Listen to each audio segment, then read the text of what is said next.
Bismillahirrahmanirrahim. Assalamualaikum warahmatullahi wabarakatuh.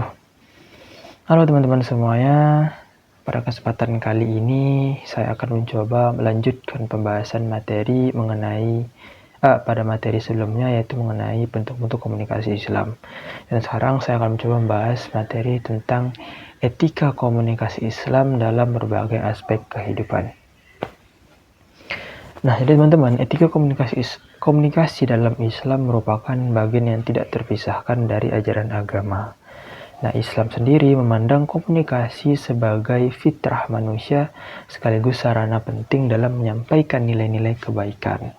Nah, oleh karena itu, komunikasi tidak hanya dinilai dari keberhasilannya menyampaikan pesan, tetapi juga dari etika, kebenaran, serta dampak akhlak yang ditimbulkannya. Sumber utama etika komunikasi Islam itu adalah Al-Quran dan Sunnah Nabi Muhammad SAW. Keduanya menegaskan bahwa setiap ucapan dan cara berkomunikasi akan dimintai pertanggungjawaban, baik itu secara moral maupun spiritual. Dengan demikian, komunikasi dalam Islam bukan sekedar aktivitas sosial, melainkan juga bagian dari ibadah. Nah, jadi kita masuk ke pembahasan materinya. Pertama, kita akan membahas tentang konsep komunikasi dalam Islam. Nah, dalam Islam, konsep komunikasi ini dikenal melalui istilah al-bayan, yaitu kemampuan manusia untuk berbicara dan mengungkapkan pikiran.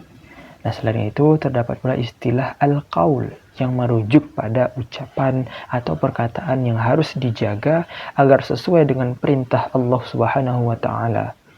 Hal ini menunjukkan bahwa komunikasi dalam Islam selalu terikat dengan nilai kebenaran, tanggung jawab, dan akhlak mulia. Kemudian yang kedua, prinsip etika komunikasi atau qaulan dalam Al-Quran. Nah, Al-Quran mengajarkan 6 prinsip utama etika komunikasi yang dikenal dengan istilah qaulan. Yaitu yang pertama, qaulan sadidan, yaitu berkata benar, jujur, dan tidak berbohong, dan juga bertanggung jawab. Nah, prinsip ini menekankan bahwa komunikasi harus berlandaskan kebenaran dan kejujuran sesuai ajaran Islam. Kemudian yang kedua, qaulan balighan, yaitu perkataan yang efektif, jelas, dan tepat sasaran. Ucapan disampaikan sesuai dengan kondisi dan tingkat pemahaman lawan bicara atau audiens agar pesan itu dapat diterima dengan baik. Kemudian yang ketiga ada qaulan ma'rufan, yaitu ucapan yang baik, pantas, dan juga bermanfaat. Nah, prinsip ini sangat penting ketika berkomunikasi dengan orang yang lemah atau dalam situasi yang sensitif agar tidak menimbulkan luka batin. Kemudian teman-teman yang keempat ada qaulan kariman, yaitu perkataan yang mulia, sopan, dan penuh penghormatan, khususnya kepada orang tua atau orang-orang yang lebih tua dari kita. Nah, jadi teman-teman, Islam itu menekankan adab dan kesantunan sebagai bentuk penghormatan dalam komunikasi.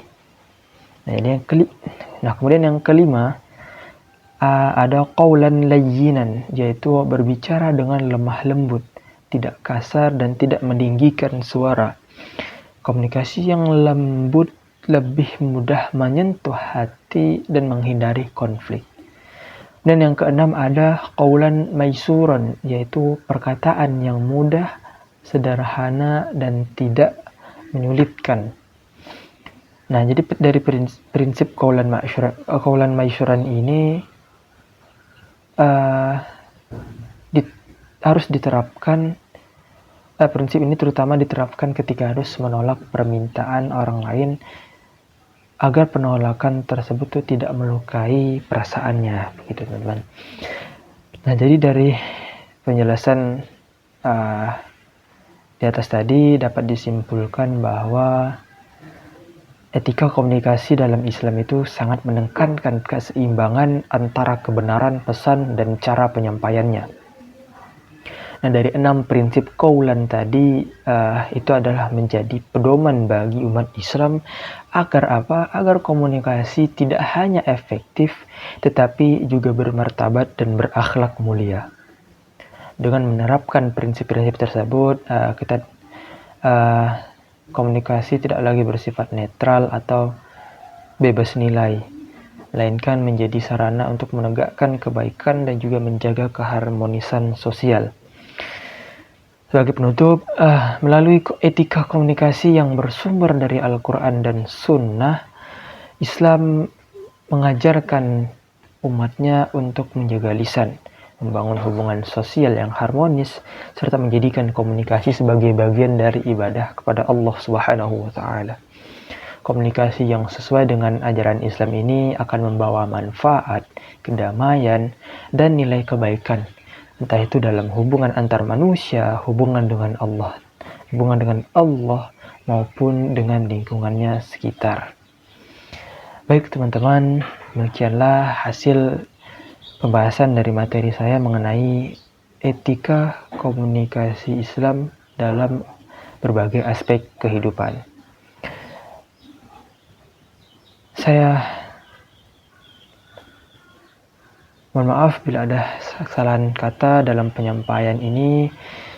Terlebih dan kurang saya mohon maaf. Wallahu a'lam bishawab. Wassalamualaikum warahmatullahi wabarakatuh.